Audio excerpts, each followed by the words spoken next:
See, we're here talking about ESG, and of course, it would be remiss of me not to acknowledge the lands on which I'm working from today, the traditional territories of the Musqueam, Tsleil-Waututh, and Squamish nations. And I encourage everyone here to acknowledge the lands on which they work, play, and live, and the traditional keepers of those lands. Next slide, please. Here's a little agenda of how we're going to spend the next 90 minutes of our lives. We're going to have a little bit of a welcome and an overview. We're going to introduce you to those speakers that I think their names were, a little bit of a teaser and a giveaway on that first slide. Then we're going to jump into a little bit of a presentation from BLG on this topic of environmental, social, and governance. And then we're going to have a little moderated Q&A. We're going to have some breakout rooms at the end as well. So if you have some questions and you do want to dive in and you do want to have more of a conversation with these folks, there is going to be a chance for that at the end. But I like, as we go through things, to keep it real interactive. And sometimes people forget questions as time goes on. So if you do have something, I do encourage you to throw it in the chat whenever it pops into your brain. That's probably the best time to do it. And if we don't get to it right away, because I'm not really good at reading and talking at the same time, we can always circle back to it, right? But that's a great way to kind of put a placeholder in those things. Moving right along, now that we all know what we're doing here, I'm going to introduce Foresight. Hopefully you're all aware of us. Our goal is to make Canada the first G7 country to reach net zero. That is a really, really big goal. And if you're following along, we're in 7th place. It's not like we're in 2nd and we just need a little bit more to get into 1st place and hit net zero. We are last out of the G7 countries in terms of per capita GHG emissions. So there's a lot of opportunity for us to improve. I think that that is a great thing, because it means if we can develop the technology here that helps Canada meet our net zero goals, this will build companies and build technology that we can export around the world to help them reach their net zero targets faster as well, and also build that sustainable, prosperous economy that we all want to live in. How we're going to do this, it's not by ourselves. We do have our Helix 5 partners. We obviously work with innovators, but we bring in industry, investors, government, and academia as well. And we really want to pull those groups together to break down the silos, to open up the conversations, to make that goal a reality. Next slide, please. I'll pass it over to Ravi to talk a little bit about Borden, Ladner, Gervais. I wouldn't want to do them the dishonor or discredit of misspeaking in terms of what value they bring to the ecosystem. Sure. So I can just explain a little bit about BLG, or Borden, Ladner, Gervais. So we are a national law firm with offices across Canada. We have 5 offices: Vancouver, Montreal, Ottawa, Calgary, and Toronto.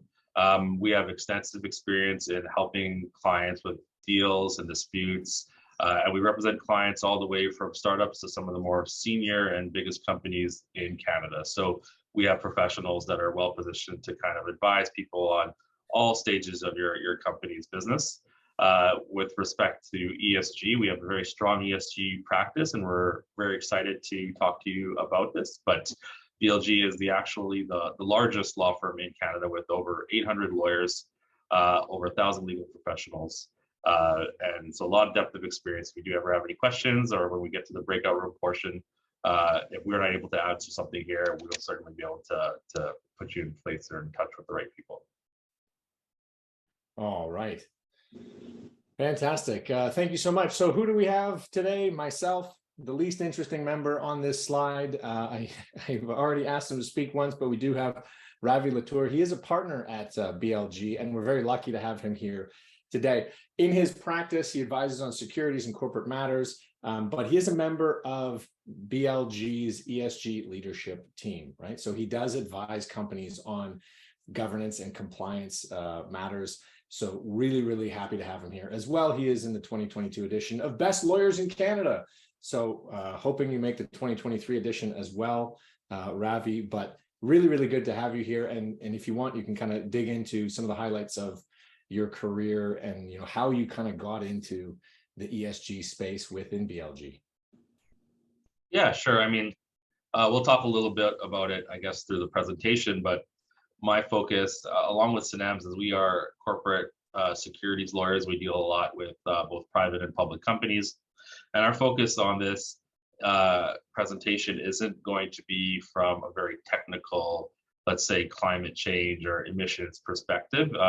The goal here is to give everybody here not only an introduction on ESG, I'm sure you're hearing a lot about the buzzwords around it, but how to help your business tell its story, and to focus on being able to procure investments, M&A opportunities, that such thing. So we are happy and excited to talk about that.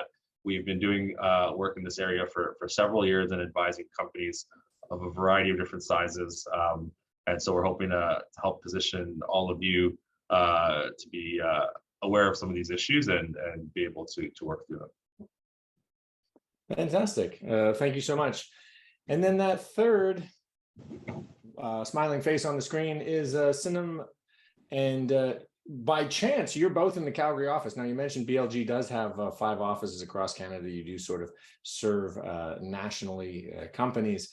And Sinem also practices in securities and corporate law and across all industries. Obviously, I'm really hoping you build more of a clean tech practice, but you're also a member of the firm's ESG initiative. So we'd love to kind of hear any details there that I skipped over about your past that you think is going to be relevant for the audience. No, I think you hit all the correct spots. I'm an associate at the Calgary office. I've kind of got into the ESG space through the governance side of things, and then kind of started building on that. I help Ravi and all the other lawyers and partners in our office with drafting ESG policies, advising clients in terms of ESG initiatives, and it is something I'm very passionate about. So I'm very excited to be here and talk to you guys all about it. Fantastic. So you mentioned that passion, and Ravi, you sort of talked a little bit of the space. How fast are things moving? How quickly are things evolving in this area of law? And as you see, sort of you're advising companies on it. Is it maturing rapidly? Is it close to a point where you think it's going to be stable for a number of years, or is there lots of movement in this space and people are going to need to check back on what's considered best practices or what their corporate partners are going to be considering best practices every 6 months, every year? How fast is this moving? I think it's moving extremely fast. I think it's something that you need to be updated on as you go, and really honestly will depend on what stage your company is at. I don't believe that smaller companies, and we'll talk a little bit about this through the presentation, are going to be held to the same standard, let's say, as a public company with a lot of stakeholder engagement involved and disclosure requirements. So, but it is something I think everybody just needs to be aware of, because it certainly impacts your ability to grow your business, and people will be asking those questions. It's just worth, having that information and being armed and ready to go with your business. Absolutely. Well, and understanding the corporate partners, right? A lot of the companies that Foresight works with are selling to large industrial players who will be having to comply with these things. So understanding their world and the world in which they operate, I think, is very, very valuable. What we're going to be covering today is, I think we're going to be talking about, ESG for those of you who are a little bit newer to the topic, give you some of the key components of it. Really, I'm excited to kind of dive into why it matters for some of these startup companies. You sort of mentioned, like, even if you're not held to those higher standards that your partners are, how are we going to use this information wisely? And for those of you who feel you know a little bit about it, it's moving quickly. So there's always something new. And so if you do have a deeper level of knowledge and you have some good questions that will help you keep up to date, that's why that chat function is there. I will now turn it over to my esteemed panelists. Next slide, please. Okay, I think it's safe to say we've all heard the term ESG before. It stands for environmental, social, and governance, corporate governance to be exact. It is a set of practices used to evaluate a company's operational performance as it relates to social and environmental impact. It can be done internally, or it can be done externally by investors or other stakeholders. The rise of ESG considerations have become increasingly important to businesses in Canada over the last few years, though they're not really that new. So I just want to start with environmental. I think this is the one many on this meeting will be familiar with. It includes issues related to climate change, resource depletion, waste, pollution, deforestation. Canada has robust environmental laws, and both the federal government and all provinces actually maintain compliance regimes in relation to these environmental laws. So environmental is not something new, but it is something we do need to get better at going forward. That brings us to G, governance, corporate governance. It includes issues related to executive pay, bribery, corruption, political lobbying, donations, force diversity and structure, as well as tax strategy. From the Canadian perspective, of the three, corporate governance has consistently been part of business culture since about the 90s, so it's not new to say the least. Provincial securities commissions are very active in corporate governance matters. In addition, since 2020, federally incorporated companies with publicly traded securities have actually been required to provide shareholders with information on these governance policies and practices that relate to diversity on the board and within senior management. These actually include the number and percentage of members within 4 designated groups. So women, Indigenous peoples, members of visible minorities, and persons with disabilities. E and G are not very new. We've been dealing with this in the Canadian perspective for a while now. What I really do want to focus on is S, social. It is mostly the social aspects of ESG that have been changing in the recent past, especially post-COVID. Social is often called the people side of ESG, and it includes issues related to working conditions, relationship with communities, dealing with conflicts, health and safety, employee relations, and diversity.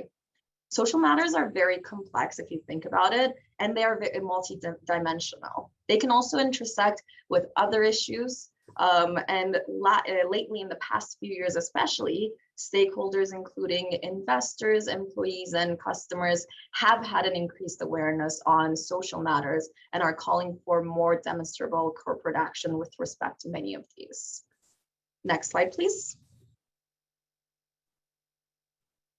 As mentioned before, components of ESG have been around for a while.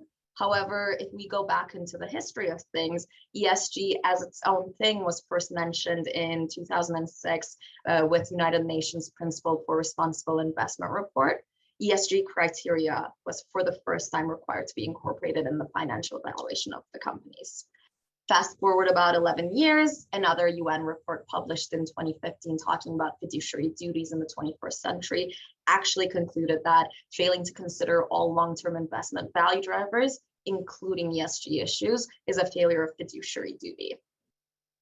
Many aspects of ESG do relate to factors that are financially material to companies, to a company's business. These ESG factors are factors that could have a significant impact, both positive and negative, on a company's business model and value drivers, such as revenue growth, margins, required capital, and risk. The material factors differ from one sector to another, but examples that can be material in many industries are environmental policies, climate change, supply chain management, which has become very important post-COVID, worker health and safety, and corporate governance. In recent years, we have seen examples of ESG issues that are not traditionally deemed financially material and thereby not warranting disclosure rapidly become an important consideration for companies. Some examples that come to my mind without naming names are pharmaceutical companies with unethical marketing strategies having to file for bankruptcy in the face of legal and regulatory action, or social media companies having to testify in front of Congress due to misuse of personal data. So even though some of these things traditionally might not have been important in companies' ESG practices, we do realize more and more with public scrutiny that they are becoming important. Investors and the public at large are demanding more transparency, disclosure, and socially responsible leadership from these companies. This is driven both by a search of better long-term financial value and a pursuit of better alignment with social values of the companies and the investors. Next slide, please.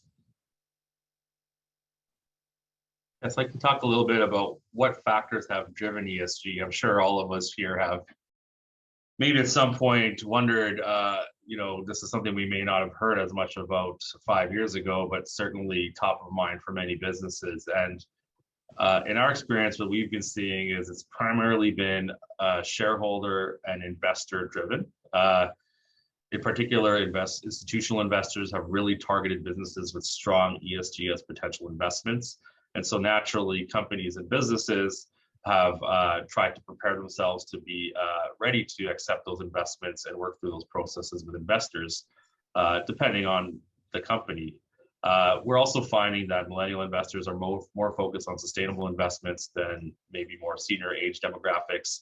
And as this group of investors continues to grow, so does that focus on ESG. I think as Sinem mentioned earlier, one of the evidencing factors of the increase in institutional sentiment towards ESG is the number of fund managers and institutional investors that have signed the PRI, the Principles for Responsible Investing. That's certainly increased. There's been tons of engagement on reporting factors that we'll talk about in a little bit.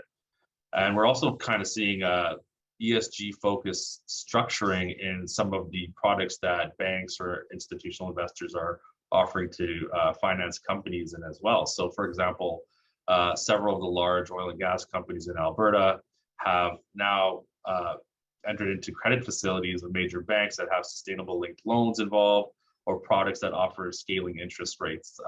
So for example, we've seen companies have credit facilities where their interest rate could be potentially lowered if they are able to work on their board composition, have a certain amount of women or minorities on their boards, if they're able to meet certain emission targets or other ESG factors in their credit facilities, then they'll actually end up getting financial incentive with lower interest rates. I find particularly that COVID-19 was a big factor that drove the prominence of ESG. Post-COVID economic stimulus across the globe has often been focused on companies that have ESG commitments or structures in place, or are able to tell a good ESG story.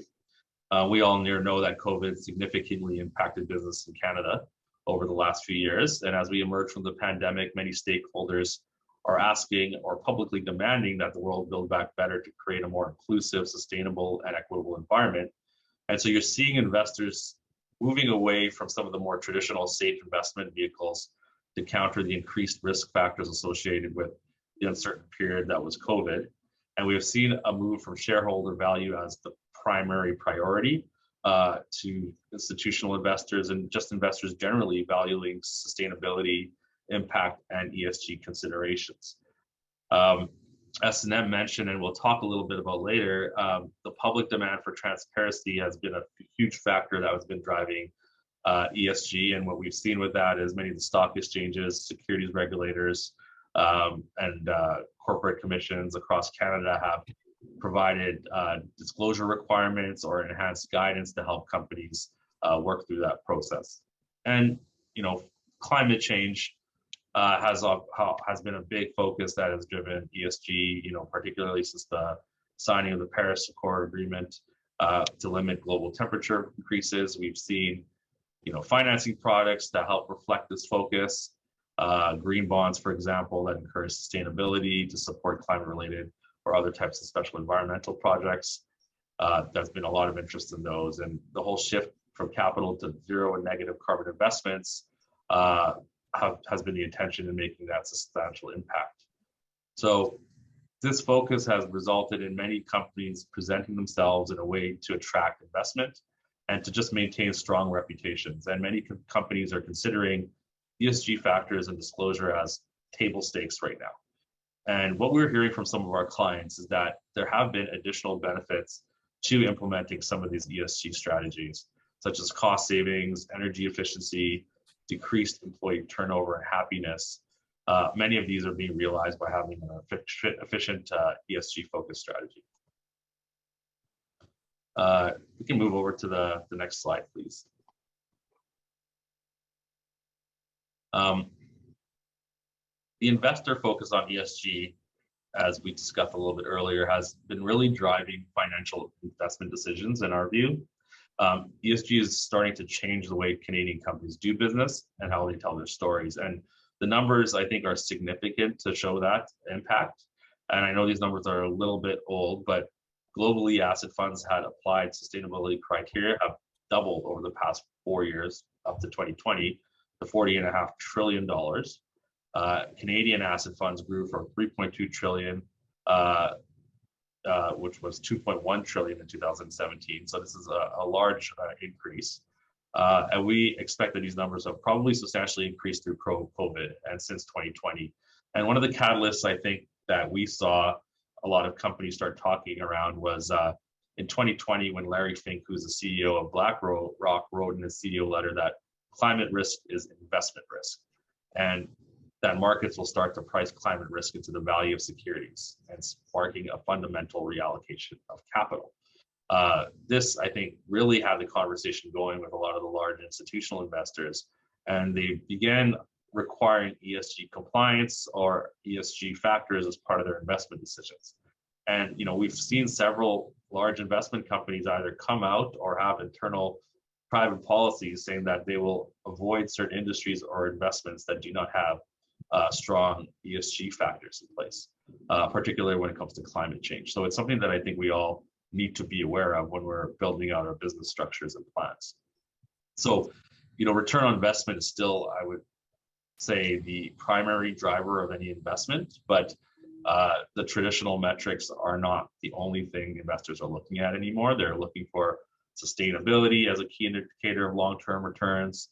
Strong ESG performance can increase your chances of funding, and there remains, as we know, a sizable amount of investment that is focused on ESG factors. Though, like I said, primarily the financial criteria is still the most important factor that you need to look at.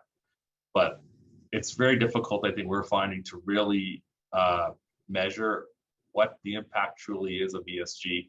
It's certainly important, certainly being talked about, but every company, I think, weighs ESG factors a little bit differently. Some of them, apply them a little bit inconsistently. So it's not like we can say, oh, this is exactly the amount that's 100% gone to ESG strong companies as opposed to not. But certainly a topic of the conversation and something that we see as being growingly important. Go to the next slide, please.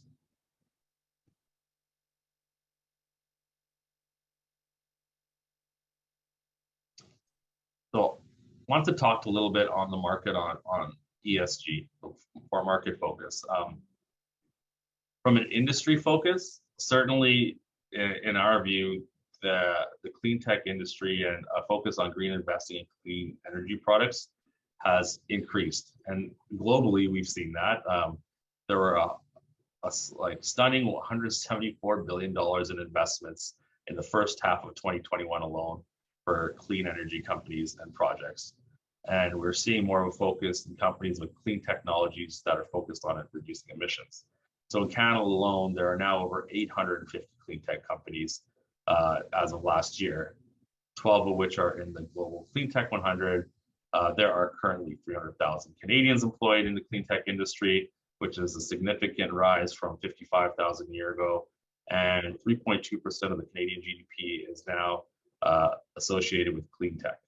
So this is an industry growth that has almost doubled the economic growth of the rest of our economy when you're looking at it from a pacing perspective. So while investors are seeking alternative, environmentally friendly funding opportunities, companies that prioritize the creation and use of negative carbon-based technologies and place a strong emphasis on issues such as biodiversity, water pollution, and ecosystem preservation, I'm seeing them experience a rapid inflow of capital in connection with comparisons to their peers. Ravi, since you took a breath, I want to break in. Do you want a couple questions now, or should we hold them till the end? One is around kind of what drives companies to implement the S in the ESG. I mean, you're just sort of saying how the environmental portion you've seen leads to more funding. Do you want to address that now, or should we hold it for a few minutes? Well, I'm actually probably going to start talking about that soon. So serendipitous. Yeah. We'll certainly address that, but absolutely an important factor. I mean, let's talk maybe a little bit. We've talked about, I think, the impact on investors, putting in cash into your business, right? And a little bit about the social impact on some of the products that are available to finance companies, right? So board diversity, some of the social impacts and policies that you would have are being tied to interest rates, et cetera, and investment decisions. Another kind of interesting factor that we're seeing is its impact on M&A. And so if you are have started a company and you're looking to either work with private equity or venture capital companies to get investment, or to potentially go out and complete some sort of M&A strategy, purchase other businesses, or maybe eventually have your business being sold, ESG is increasingly becoming a focus of these entities. So ESG is, I think, changing the way, for example, companies conduct due diligence in connection with transactions, whether it's M&A or financing. So the shift from environmental diligence hasn't been huge. As Sinem mentioned earlier, I think in Canada, there has always been a focus on emissions, environmental matters, what type of environmental policies you have in place dependent on your business. But there's now been an increasing look at non-financial and social factors. So strong governance, diversity and employee well-being are a premium. Companies with good employee culture. So if you're a company that's looking to be purchased, does a purchaser want to acquire you when you have a bunch of unhappy employees that potentially can quit, right? They can look at your social media and other things like that to see, really engage what the sentiment is. So there's value being attributed to companies with that strong employee culture, strong policies, good disclosure and processes in place. And in my view, this has been driven from the investment / M&A acquirer side, because many Canadian companies are trying to attract that. And a lot of the firms that are coming into Canada are from the US or UK, which have had well-established kind of protocols or policies in place well before I think Canadian firms have done. We are catching up, certainly. But these have been used for a variety of years, I think, in analyzing investments from an ESG perspective, helping through the due diligence process, and getting a sense of how management operates and engaging with stakeholders. Because these are important factors, I think, when these companies come in and are looking at you, because they may be looking at how they're going to want to exit eventually, or if there's going to be an IPO, and they want to make sure that the companies that they're involved with have proper governance or sustainability practices in place.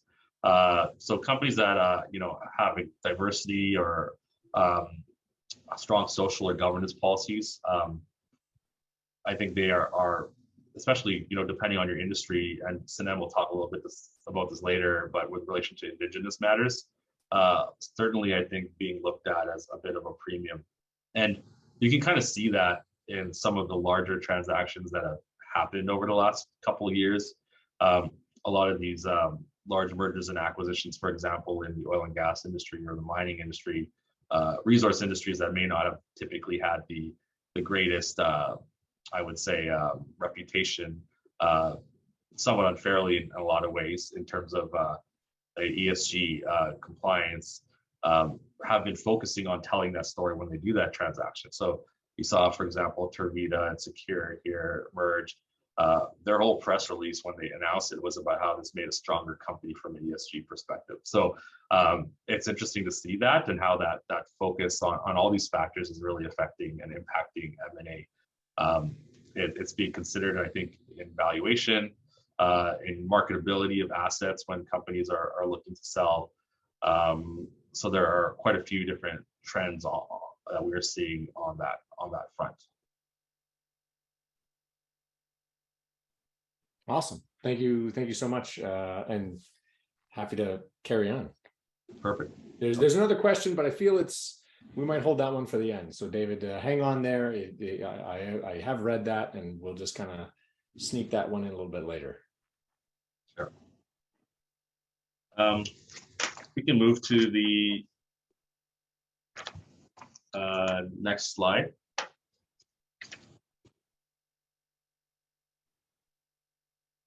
So improving ESG for early stage companies. Now, I think the reality here is not all companies are going to have the resources, depending on the stage that they're at, to do some of the compliance and reporting that larger companies may have or may be required to do under the law. And I think everybody needs to have a strategy that, fits your business and fits your industry and is, equivalent to your peers and what they're doing. And these strategies can be started very early on in your business cycle. So one of the things we encourage people to do is when you're thinking about ESG, start generally by considering what your long-term plans are for your business, right? So if your primary goal is to grow holistically, let's say by customers or client sales, you're going to be wanting to have a story that's able to help them make the decision and separate you from your peers from an ESG perspective. So sometimes they may be looking at their partners to see how that plays into their GHG emissions, all of that type of kind of carbon footprint language. And you want to make sure that you're able to report that to them depending on the stage of your company. If your plan is to grow through an M&A strategy or grow through investment as well, think about that. Some of the things we talked about earlier, but how can you best attract those partners to help you grow your business and meet your business strategy? So some of the things you would, hope that you'd be able to do is analyze the impact of how you do business and where you do business is important. Think about what existing policies you already have in place, and if there are any simple or easy policies that you can get in to help form the basis of a strategic framework or plan. We'll talk a little bit about some of the things that you can do here in a little bit. If you're a company that is quite sizable or in an industry where a disclosure framework would be recommended, or that the law is now requiring you to have or think about picking a framework that supports your business environment. And Sinem will be talking a little bit on some of the different frameworks if you want to start looking at ESG reporting. But if you're fairly early stage and you don't want to, go and hire an ESG consultant for a business that's just getting started, that's, quite reasonable. So you just need to kind of think about those things as you work through your business cycle. And we always encourage people to do a bit of a gap analysis to determine what next steps would be making sense for their business as they grow. By the end of the day, the factors that you implement should be authentic, I think should be compelling and evidence-based. So we want companies to avoid what we would call greenwashing, where you're telling a story about some ESG stuff that you're taking, but you're not actually doing. So make sure whatever you're doing, you actually have things in place to back it up. So we have seen, for example, companies that have said one thing when we started doing diligence on them, it was quite another, and I think that could severely impact both your ability to gain investment, but your reputation as well. Absolutely. Ravi, only because you mentioned the disclosure frameworks on this slide, there is that question from David, where he actually asks about, financials are reported under GAAP. Reading that kind of made me shudder, thinking about the accounting courses that I've had to take, and I know there's a big difference between what you do and sort of accountants, but he says PRI provides a useful set of principles for ESG, but do you see it moving towards a simple standardized framework that companies follow? So Em, are you going to talk about that? Yeah, I'm actually going to talk about that. Okay. Yeah. But coming patience. You're saying very patience. soon, very, very soon. Yeah. I'm so excited. I can't wait. I can't wait. Right after this slide, guys, we're getting there. All right. Yeah, perfect. So if we can move to, I think it's the next slide here. Perfect, thank you. So I guess some of the things that maybe we can recommend for early stage companies to start thinking about is, first of all, prepare your board of directors and your management for some of these issues. Have those conversations. We're seeing shareholders, depending on how you grow, and businesses and other clients that you may be working with, championing ESG and requesting or requiring basic ESG compliance standards, right?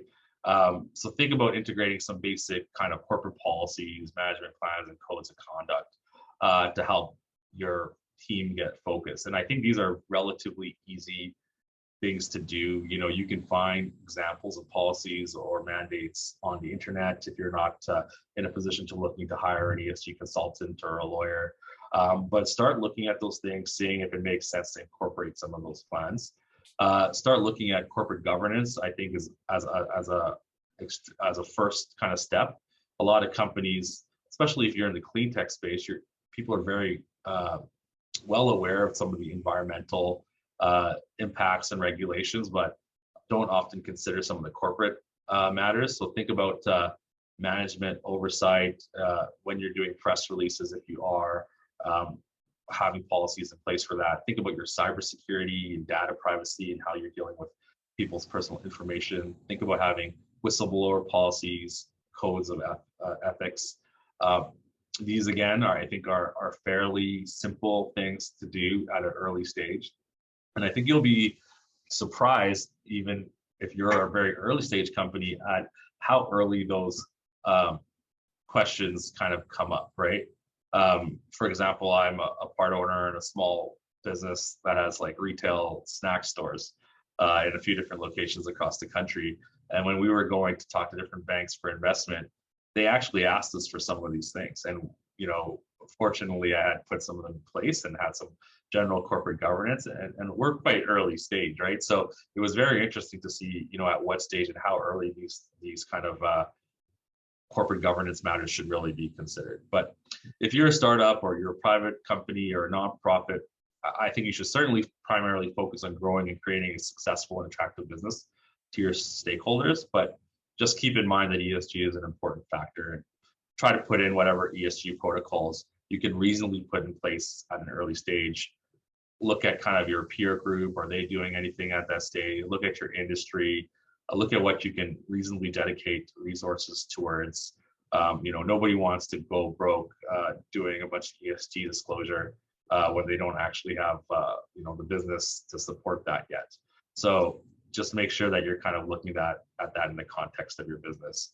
But in my view, and what we've seen, you know, the companies that do a good job of just telling that story and, you know, showing to the public how important these core ESG values are to their business are the ones with the strongest opportunity to not only, you know, from a social or financial perspective, get like some traction with not only their clients, but the public and the investing public as well.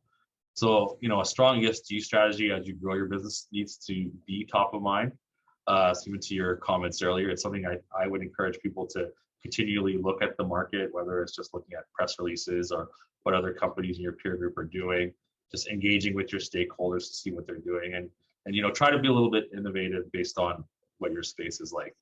You know, we look at ESG as an opportunity to provide stakeholders with an interest in a sustainable long-term business, and it shouldn't be looked at as like a hindrance or something that's overly you know, problematic or going to hold you back from creating a successful business.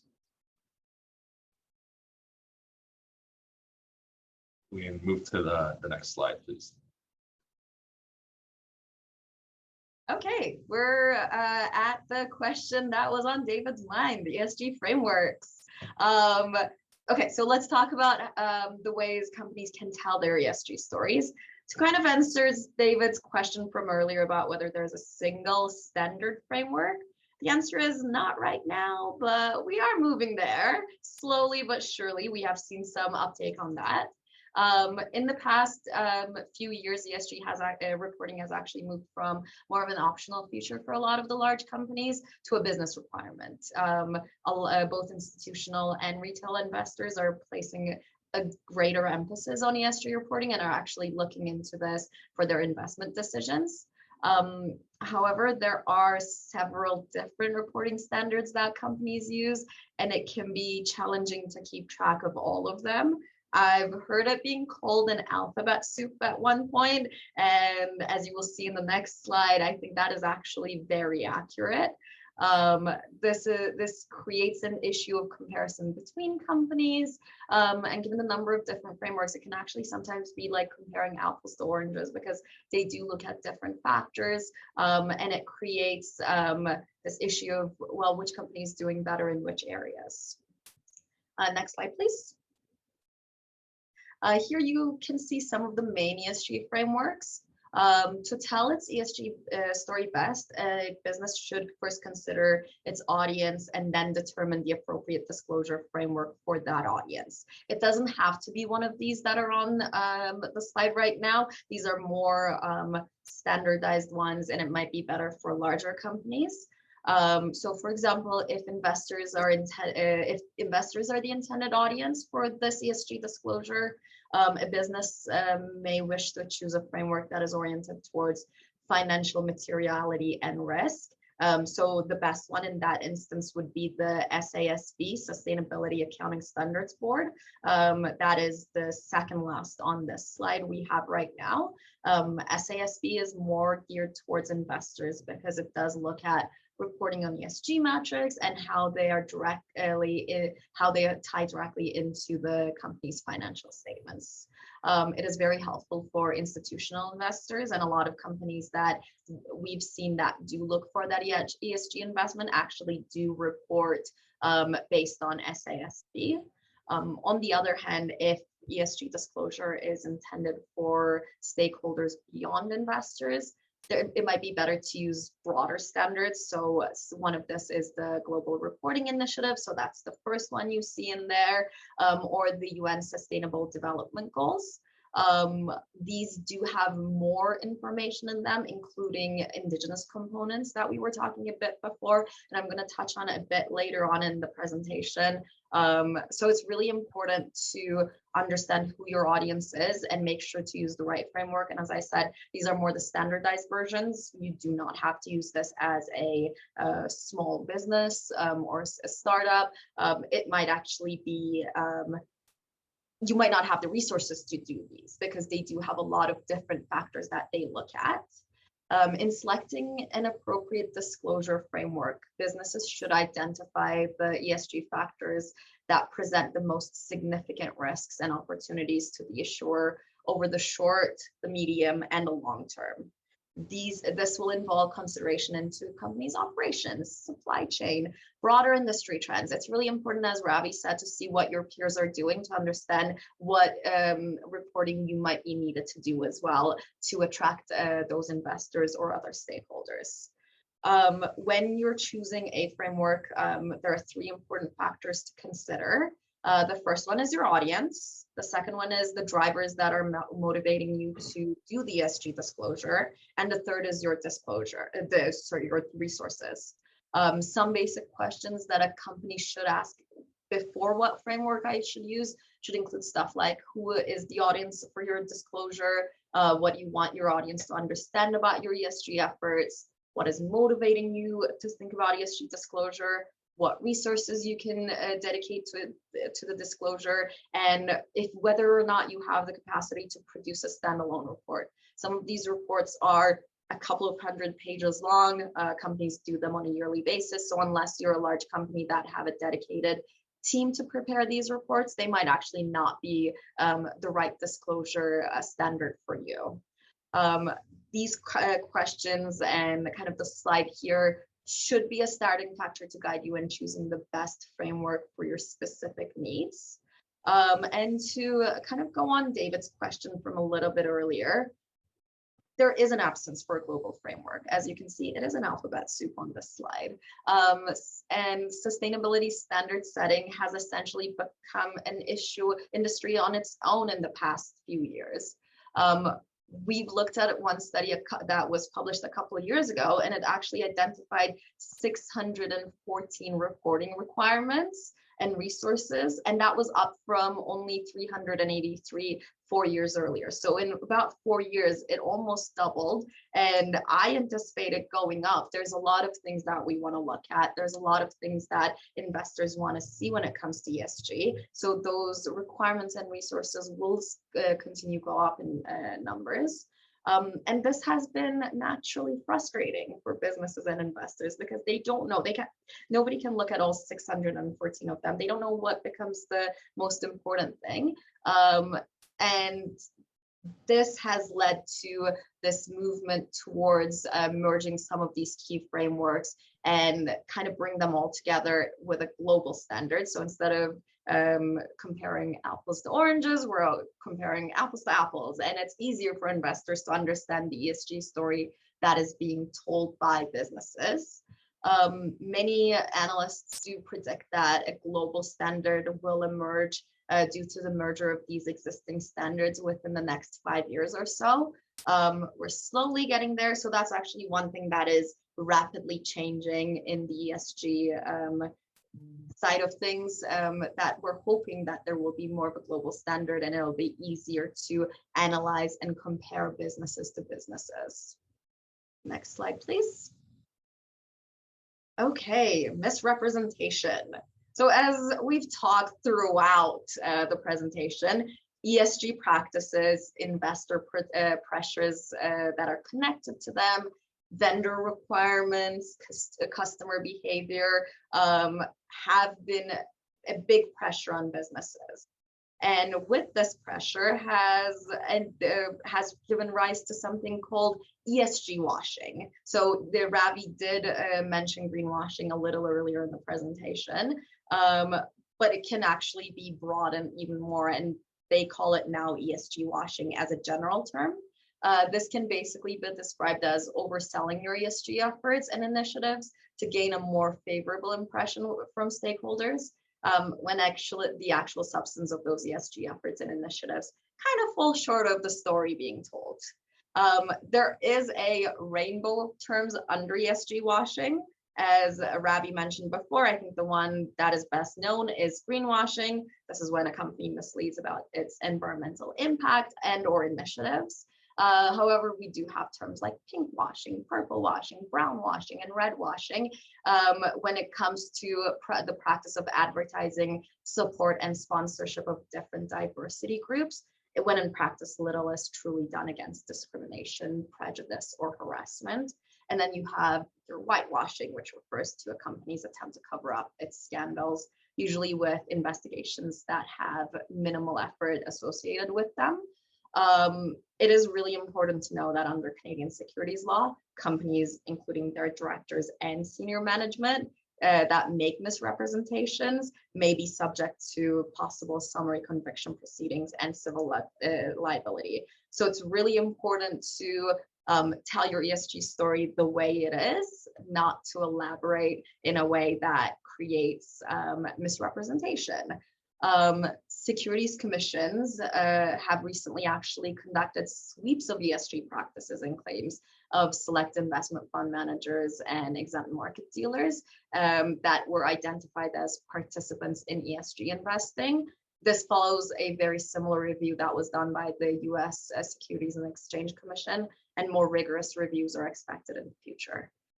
Given the civil liability and the summary conviction proceedings that could be tied to misrepresentations, to say it as it is, have the policies in place. But if you're actually using one of these frameworks that I talked to earlier to tell your ESG stories, don't misrepresent, just explain what you're doing. That's the best advice that we can give. And if you're ever in doubt, ESG consultants or your legal representation would be the person to talk to. In addition to the securities commissions, under Competition Act and provincial consumer protection laws, businesses can face regulatory action and civil liability for false, misleading, or deceptive ESG claims.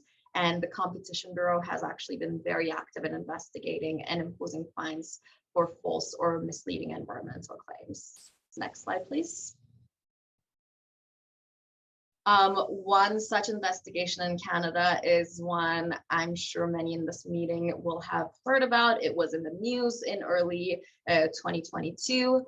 Keurig in January 2022 did reach an agreement with the Competition Bureau to resolve concerns over false or misleading environmental claims made to cost the consumers about the recyclability of its single-use coffee pods. I'm sure most of you are aware of those single cups that Keurig machines use. The investigation that was conducted by the Competition Bureau actually concluded that Keurig's claims regarding the recyclability of these coffee pods were false and misleading because outside the provinces of BC and Quebec, these pods were not widely accepted in municipal recycling programs. The Commissioner of Competition actually stated in face of this investigation that portraying products or services as having more environmental benefits than they truly have is an illegal practice in Canada. False or misleading claims by businesses to promote greener products harm consumers who are unable to make informed purchasing decisions, as well as competition and businesses who actually offer products with a lower environmental impact. In addition to the hefty fines you see in there, Keurig had to publish corrective notices and enhance its corporate compliance programs. So to tie it back to what I was talking in the past few minutes, the worst thing you can do is actually make a burst representation about your ESG practices and get faced with these hefty fines or even summary conviction offenses as the directors or senior management of these companies. So if you're ever in doubt when it comes to your disclosure, please come talk to somebody in your legal team or an ESG consultant to make sure that what you're putting out there could not be construed as a misrepresentation. Next slide, please. And yeah. Okay, Indigenous concerns in ESG reporting. Current ESG standards were created by private sector for the private sector, and as a result, these standards have little to do with Indigenous territories, lands, and waters, or Indigenous heritage principles and traditions. Of all the reporting frameworks I've just talked about, only GRI and SASB make very brief references to Indigenous peoples. In Canada, the 92nd call to action in the Truth and Reconciliation Report actually calls upon businesses in Canada to adopt the UN Declaration on the Rights of Indigenous People as a reconciliation framework and to apply it to their corporate policy and operations. Under UNDRIP, free, prior, and informed consent is a specific right that pertains to Indigenous peoples that requires participation and consultation prior to the beginning of development on ancestral land or using resources in an Indigenous population's territory. One way to heed the call of the Truth and Reconciliation Commission can be to add I for Indigenous to ESG reports, making it ESGI. In order to include reconciliation and Indigenous rights in ESG integration, investors need reliable and relevant information on companies' Indigenous right policies and practices. We are still very much lacking in this area. In PwC's 2023 analysis into ESG, they found that only 19% of companies that they reviewed publicly disclosed a reconciliation action plan, and only 38% of those companies publicly disclosed policies on Indigenous relations. As we were talking earlier in the presentation, this is actually one area of ESG that we see changing in the near future and is actually rapidly changing. More and more people want to see Indigenous concerns being reflected in ESG policies, practices, and reporting. Next slide, please.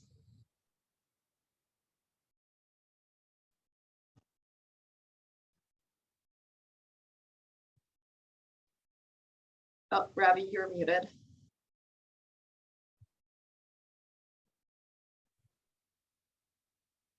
Sorry, my apologies there.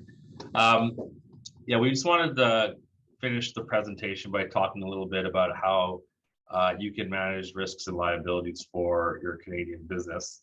And a little bit of a recap, I guess, on what we've just discussed over the last few slides. But, you know, we are seeing, I think, a few different things that have occurred. And we'd expect people, I guess, when you're thinking about your risks and liabilities to beware of the legal obligations to disclose information relating to ESG, and that will certainly be impacted by what stage your business is at, whether you are subject to some securities law requirements or not. So it's a little bit of a work that you have to do in thinking about when some of these obligations may arise. if you are at an appropriate stage to adopt an ESG framework, as Sinem has just mentioned, choose the appropriate ESG framework for your intended audience. So, I would say, for example, an oil and gas company may be choosing a very different framework than, let's say, a technology company may do, because they're going to want to focus on some of the environmental impacts and the reporting that would be following with that. So think about it at that stage when you're ready to do that. Routinely audit and revise your ESG frameworks, and just generally your policies. They could be corporate governance policies, social policies, to just make sure that you're up to date with operations and ever evolving industry practices. So kind of how Stephen was asking earlier, like how often should you be looking at this? It's ever evolving. Everybody is, I think, quite interested and aware of some of the changes in industry, and it's very important to I would say, stay on top of that. And then reduce the risks of your misstatements or inconsistent statements by having your board and management proactively review and approve any sort of disclosure public to its prior public release. And that doesn't necessarily have to be like, oh, I'm a public company that has all these reporting requirements, but even things that are on your website, public announcements that you might do, press releases, disclosure of that regard should be kind of thought about in that context. And just ensure any of your public disclosure is relevant to your business and it's measurable and it's grounded in verifiable data. You certainly want to avoid any accusations of ESG washing or anything along those lines. So if you are going to be out there making representations on your ESG plans or frameworks, make sure that that's grounded in something that's verifiable. Next slide, please. So there are mandatory legal obligations to disclose information relating to ESG that already apply to many businesses, and there are new disclosure obligations that are forthcoming.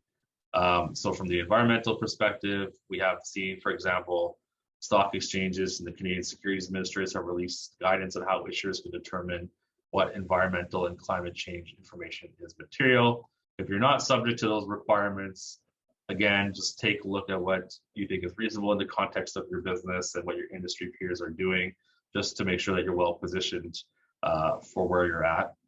From a legal perspective, the social is becoming more and more important. For example, public companies that are incorporated under the CBCA must provide shareholders with information respecting diversity among their directors and members of management. This is something that's being discussed and increasingly needing to be disclosed for other public companies. For example, women on boards, some of these other factors. So just make sure that you're able to kind of think about those questions, respond to them, and understand your legal requirements in connection with those. And then in terms of governance, just be aware that there are quite a few policies that are coming out in place from a legal perspective on, for example, environmental disclosures. So if you're a public company or a company that's subject to securities law requirements, there's a national instrument that's up for proposal right now for disclosure of climate-related standards, looking at disclosure under strategy, risk management, metrics, targets, and GHG emissions. And a lot of the corporate acts in Canada, whether you're public or private, are being amended to include disclosure and other requirements on, say, on paid voting, diversity, and well-being of employees. And there will be having to be some disclosure to your shareholders. So just kind of be aware that, hey, I'm incorporated under the BC legislation or the Canadian legislation. You're going to probably see some changes that might impact your business and your requirements to disclose what you're doing from an ESG perspective, even if you may not be a very large business, that very well could be coming in place. So you just want to be aware of that. So, I mean, I think in conclusion, and of course, we'll open up the questions after this, but in our view, ESG is certainly not going away. Investors are increasingly looking to ESG factors when considering investment. M&A companies and venture capitalists and PE participants are also looking at ESG factors as they seek to ensure their profitability, their future investments, and their future sales. But just keep in mind, right? One size does not fit all. It's not intended to or expected to. Still focus on your business and creating a successful business. But just try to do the best that you can in the context of your business to be aware of some of these requirements, have yourself ready to deal with some of these questions that may arise. And just look at ESG, I would say, as a way to tell your company's story. There may not be one standard, but it's just going to help you be able to engage with your stakeholders and the public in general. So I think that's all we had on the slides. And Stephen, I guess I can kick it back to you. Awesome. Thank you so much. And Ravi, I want to correct something I said off the bat of like, how quick are these things moving? And you sort of said like, you tied into how often people should be revising their plans around ESG. That was actually me asking you how frequently you're going to come back to give us updates. As often as you would like. Because if it's changing quickly, we're going to need you to come back and tell us what's new. Sure. But seriously, I have a ton of questions that come out of this, what you've said, and sort of, how I think maybe companies can look at applying some of these things. Because again, the devil's in the details, right? Like it's great to say we have to have these different elements. How do we sort of apply it? And one of them actually comes up, and David, I'm going to twist the intention of your comment and let me know if I go too far. You sort of are pointing out on the recyclability claims that, the basic consumers, and, she's a lovely woman, I'm going to use my mom here, has no idea about life cycle assessments, right? Like if somebody says this thing is recyclable, yeah, cool, they say it's recyclable. She's never going to check on the scope 3 emissions.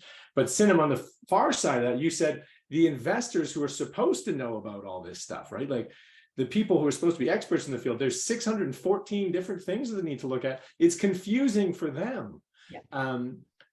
What's the expectation that you think folks should have as they're talking to different investor groups, and what's the kind of sophistication level change between like angel investors, which are maybe, can you treat them like a consumer, and like, they're not going to understand the depths of the technical frameworks involved, and as you get into VCs, are all impact investors going to be super diligent as though they're expecting SEC reporting? Like what's the spectrum that you've sort of seen as you see people raising money, as you've been participated in M&A deals? What's the due diligence like around those? Is it, does it get to 50 of those 600 categories? Does it stay at 5 of them? Like what's the spectrum here, and how do people get, judge how prepared they should be to answer those questions? Yeah, I can. Sorry, go ahead, Ravi. I can certainly answer that. I mean, there's a few issues that were in that question for sure. I mean, one thing we have to think about, and we were trying to discuss earlier, was there is, your disclosure to the public and your clients, your customers, that would fall into the general kind of public that is looking at the recyclability of some of these cups, and they may not have that full understanding of the life stage cycle of that. And so I think the expectation would be, first of all and foremost, not to make misleading statements, right? So you do not want to be in a position where you're saying something without providing, and I'm sure you guys have seen us lawyers add all this language, but we put all these like assumptions and, forward-looking statements and carve-outs and this and that. The idea is that if somebody is to read that, they should be able to fully understand, they don't have to be an expert in recycling, but they should be able to understand the risk. You don't want to say a statement that's going to be misleading. And there is, safe harbor under different corporate acts and securities legislation, where if management and a board reasonably thought that the information that they're providing, and it was based on, solid data or whatever else, they're not going to necessarily be held personally accountable. But if you are like kind of turning a blind eye to some of these issues, you certainly can be, right? And so that's, I think, how you have to think about dealing with the general public, but also when you're talking about investors, in a lot of situations, and you kind of hit on it, Stephen, like depending on the life cycle of your business and depending on the type of investor coming in, they're going to look at this very differently. And they're going to be doing full diligence because they're actually going to be putting direct money in. They're not just a consumer. So the risk is large, right, for them. And there's going to be more capital behind them to look at things that your general consumer wouldn't normally look at or be expected to look at. And when you're dealing with that process, there are so many different ways companies do that, to be quite honest. Like we have seen companies that don't ask too much about it, or maybe just only ask about environmental factors and if you have any environmental liabilities associated with your business, etc. Very standard questions, very corporate governance questions. Then we have had clients come in, and like I had noted previously, primarily from the UK and US is where I'm seeing them. But if you're seeking investment from those kind of companies, they're going to certainly look at your board makeup. They're going to often ask for you to put diversity in place in management and at your board level. They're going to look at all your data privacy policies, how you're dealing with personal information, all of those type of things, because in their view, you know, this is such a changing industry. In 2 to 3 years, there's going to be an even more, let's say, focused look on some of these factors. Their goal is to probably at some point exit their investment or make whole on it. They're trying to, you know, make money, and they don't want to be in a position where that time comes and all of a sudden you're loading up on everything and there was all this ESG risk prior to that. So I find in those situations, you're actually seeing venture capital and private equity dictating to companies, we want this, how your board to look. We want you to have these policies in place. Like something very standard is they'll ask for privacy policies to be in place and data protection policies to be in place. They want to make sure that this company is being governed well. If you're going to receive, you know, 5, 10, $100 million from these companies, they're going to want to make sure that their investment is as safe as it can be. So I'm going to throw a question over to Sinem because you mentioned it briefly when you were talking about those frameworks. You mentioned the UN SDGs, and another one that I know of is kind of B Corp. And how do you sort of see those? I mean, those aren't maybe SEC recognized. Where do you see them playing in the life cycle of a venture from like small to, having public reporting requirements, and how do you sort of see them comparatively? Like if the granddaddy of them all has 614 categories and maybe, B Corp only has 98, like what are the comparisons you would make for those other ones? And, at UN SDGs, there's 17 of them, right? So like but there's questions in there. How do you sort of see those? It's actually interesting because it's not, all 614 are not part of one granddaddy of all. They actually have different, that's what I meant about apples to oranges part, because if all 614 was in one, maybe most people would have tried to go there being like, we were doing all of our ESG reporting in one go. GRI versus SASB versus UN standards will have very, very different things that they're looking at, or very different classifications on how those things are looked at. It really depends on who you're trying to tell your story to, and what story you're trying to get across. That's the biggest problems that we're seeing right now in terms of frameworks, because using one framework over the other, you could tell a different story, and you could be looking a lot better. So some of them only look at environmental and governance, which are more kind of long-standing parts of ESG, as I talked about, and completely miss the social aspects of it. That's the CDP one. And a lot of companies do try to go into that because they might not have the social policies that are that would look favorable if they did the full suite of the review. So it really depends on where you are and what story you're trying to tell. And it's kind of up to the investors and the stakeholders that are reading these frameworks to understand where the differences between the frameworks are and where the gaps might end up being when the story is being told. How much can you, assuming I might be speaking out of turn if anybody disagrees with me on the call. Most of the companies that we work with are going to be too small to actually use these frameworks, but their customers or their investors might be interested in how they move towards these frameworks. Is there a lot of value in just kind of reading the frameworks? Like, so if you sort of see like, hey, customer A is signing up to this framework, I should understand what their goals are? Would it help, even if you're not going to meet that, and maybe it's only 300 of the 600 questions, how horrible are these standards to read? First question. Two, is there a Coles Notes? Sorry, I'm a lazy person. But three, like, is there value in just kind of understanding your client's perspective? And if you do understand that they're not reporting on social, maybe there's a reason for that. In your pitch deck, leave out the social benefits because it's not driving to their current metrics, right? Yeah. So, and Ravi, I'm sorry, I always ask 3 questions, then put one, and then like end a sentence. So I apologize. I realize I do it. It's a terrible habit. No, but you've hit it straight on. It is exactly that. So a lot of these frameworks, if you just put them on Google, will have their website. So you can go in, read through. They will talk about what is required under each of them. I don't know if we're going to be sharing those slides at the end of this presentation, but I know there's a recording of the presentation at the very least. You can go in and see that little chart that we provided. It actually talks about, on a very broad overview, what is included in some of these and what is not. So it is a good starting point to understand what your frameworks will tell when it comes to the ESG story that is being told. At that point, sorry, I'm keep getting notifications about the chat function. I assume it's not about what I'm talking about, but if it is, please stop me. I can't talk and read at the same time.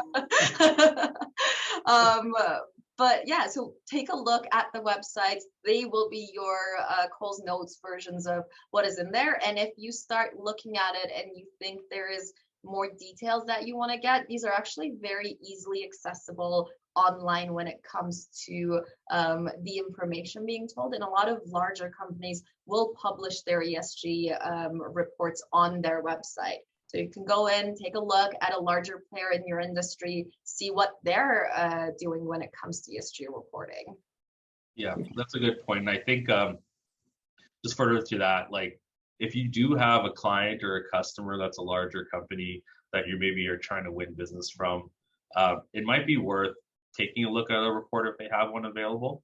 I find most, like, let's say TSX companies, public companies, larger private companies will have a report. If they don't, they will certainly be doing one, I think, soon.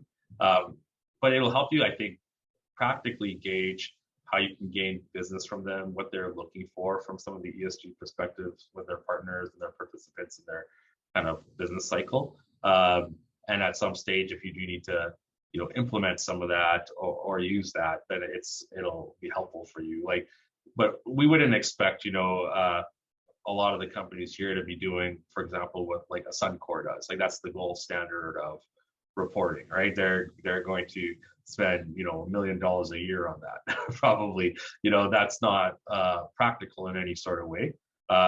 It's just worth getting familiar with it as your business grows. And as we discussed, there are, I think, a lot of smaller, much more cost-effective, easier things to implement to get you started, to show that you're doing the right things and you can tell that story.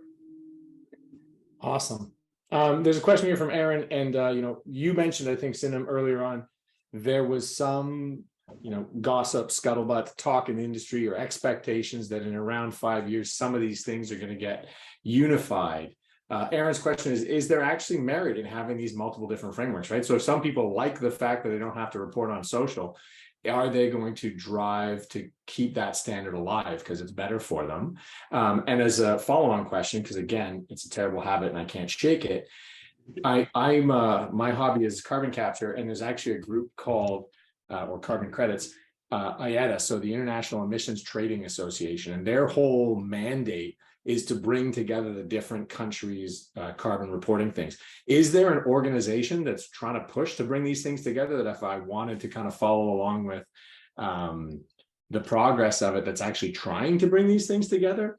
And so, yeah, like how there's 3 questions in there for you. Again, I apologize.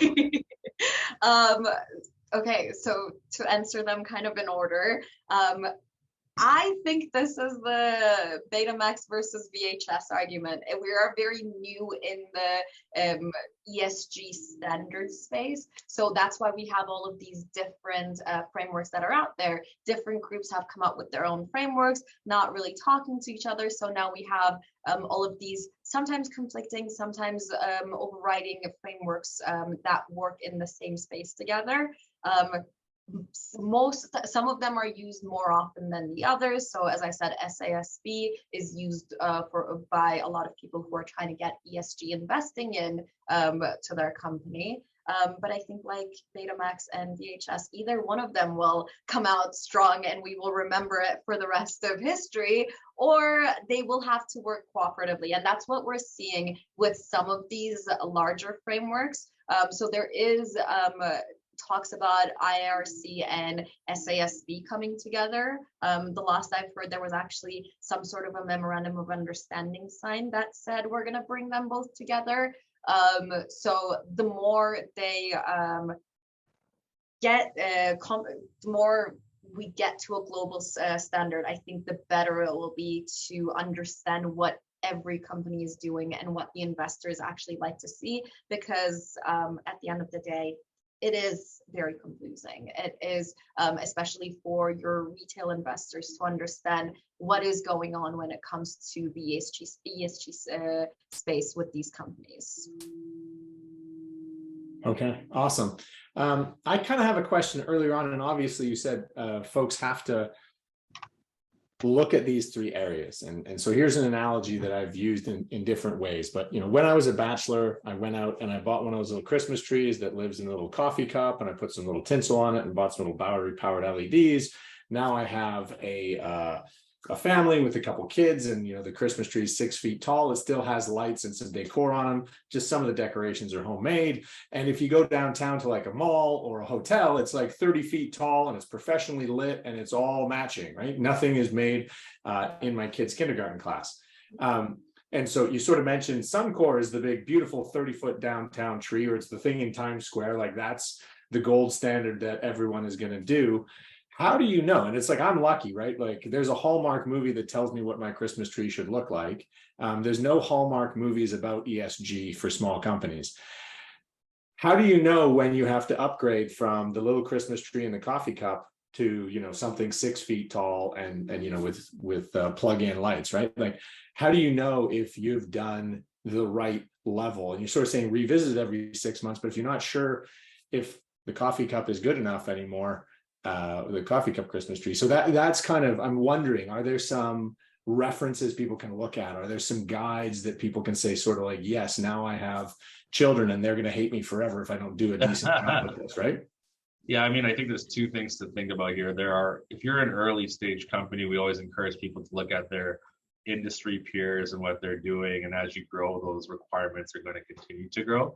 And there will come a time where, based on the number of shareholders you have, or the size of your business, that certain requirements are going to trigger it, right? And so we've talked about when you become a reporting issuer under securities laws, you're going to have to do certain things. When you list on a stock exchange, you're going to have to do certain things. Alternatively, if you want to stay private, but you are having private equity guys come in, you're going to have to do certain things. Like those are kind of the barometers. But then there comes a stage where if you're reporting or required to report, there are companies that will actually rate your reporting.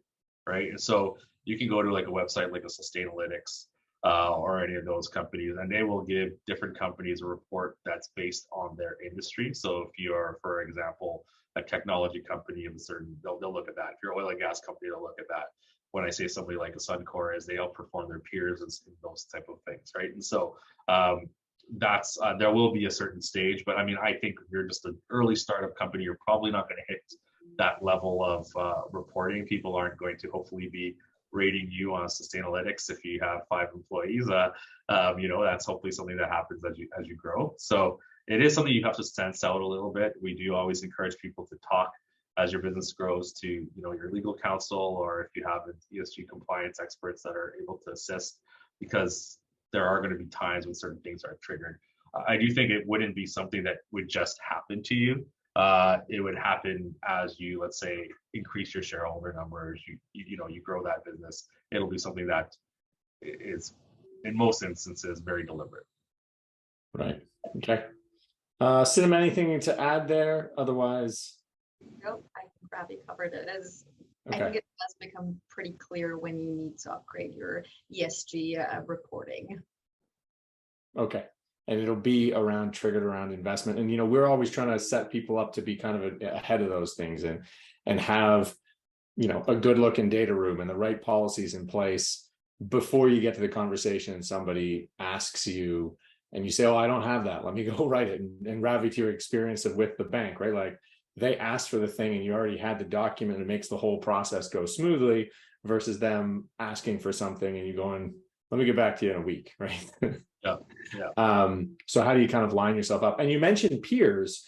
Are there any, other than, everybody in the Foresight network is friends, at least I pretend that they are. And I hope that everyone in the call agrees with that. And like I can find Suncor's sustainability report, anybody that's a private company.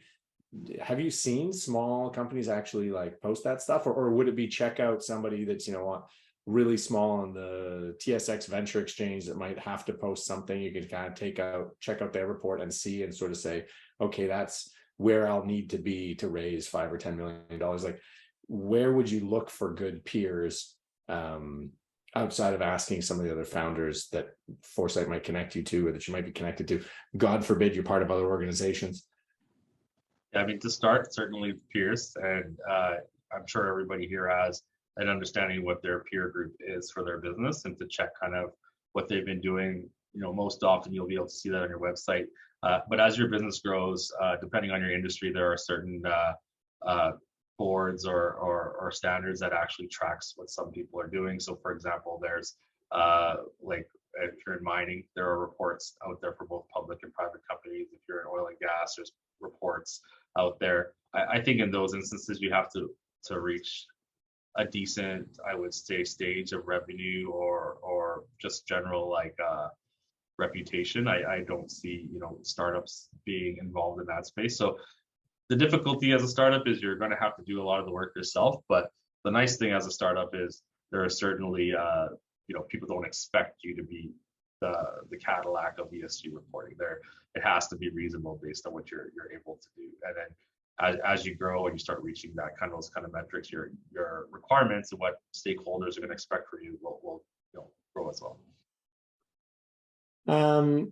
And really quickly, because I'm not as familiar with some of these standards or reports, and especially on the governance side of things, as certainly either of you are.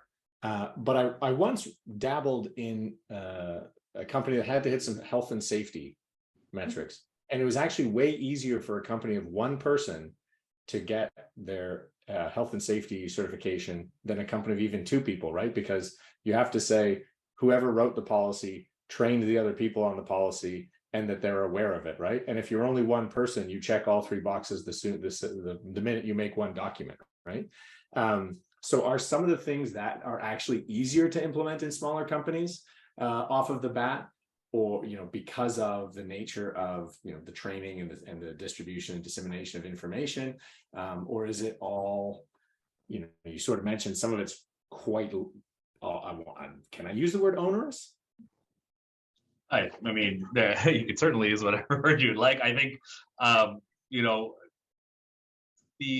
it's difficult, I would say, for an early stage company to meet a lot of the social metrics just because size is part of diversity, right? And if you only have 5 employees and you have a small board, how are you expected to really do that? I find mostly if you're an early stage company, the people that are going to be on your board are going to be the experts you trust or your investors, right? And so I don't think we're trying to get away from that. But as you do grow, you want different perspectives. You want more robust governance policies. So I do look at it a little bit differently as the health and safety piece. But there are things you should be thinking about implementing early that are relatively cost efficient. And if you have a smaller, let's say, stakeholder base or shareholder base, it might be easier to get approval or some of those items early on. But most of these are instituted at the board level. So as long as you have an aligned board, you should be fine getting those in whenever you're ready. Yeah, on my end, I can really see some of the policies being drafted early on for these companies. Maybe the implementation of it will be a lot less onerous as they grow larger, but writing these policies, getting them in place, getting them approved by the board might be easier for some of the smaller companies. But it's not really expected for a startup to have the same policies that a company like Suncor would have. No, for sure. But again, is there value in kind of baking it in at the beginning where, you know that you want these things, maybe you can't report on all of them, maybe you can't track all of them. Are there, and is it pretty easy to write those? Like if you look at those reporting frameworks, is it easy, or are there kind of templates of here are some policies that kind of make sense around on the social piece, around diversity, around, here's some goals that people can borrow language from to make it easier for them to write those policies? I think most public companies and a lot of private companies will have posted under their websites what their mandates are. And certainly I don't think you need to implement all of them, but they'll have like a whistleblower policy, which may be applicable depending on the stage of your company, codes of ethics, some diversity policies. They'll have those things available and you can look at that to get a little bit of an understanding. I also, and to not sell lawyers short, I would say there are a lot of good ESG consultants that are going to be a lot cheaper than us on some of these items, and you can get some work done from them as well. From a legal compliance perspective, we're certainly happy to help, but I do think some of that's available, and you're going to be able to see that and get that in place relatively quickly and easily and cost efficiently, even if it's a matter of just looking at another entity's website, taking some language from that, working with a professional to get that teed up for you. It's hopefully, fairly easy. When it comes to like the actual ESG frameworks, there are a lot of companies that are providing that experience and advice. They'll put that together for you. Unless you're an ESG expert, I wouldn't suggest you try to just start doing it yourself. There's a lot of thinking, and there's a reason why these people do that all day as their jobs. So certainly, I would say you should look at getting some help if you get to that stage where working through a framework is what's required. Awesome. Thank you so much. I think we've only got a couple minutes left. So I will thank you for coming in today and sharing some of kind of what you see happening in the space, what you see with the big kind of companies, how they're looking at things, how you can understand the mindset of the large investors, the large corporate companies that many of the Foresight Ventures are looking to kind of sell to, how you can research what matters to them on their website in their specific company policies, learn about what frameworks they're applying and what that means and what that tells you about your customer, how you can bring some of these pieces into your venture at an earlier stage and get you ready and make it easier as you go through the things that you need to do, right? Funding the company, hopefully exiting the company, all those pieces, lots of good suggestions there. So thank you very much for your time, for your expertise, for what you're doing in the ESG space, right? Making yourselves experts in it so that you can share it with us. And we look forward to having you back in the future. If you've got 15 seconds to wrap something up and leave us on a piece of wisdom or advice, happy to leave you that option. I've pretty much covered it. Just keep it in mind. And if you ever need any help, please feel free to reach out to us. Awesome. Thank you for having us.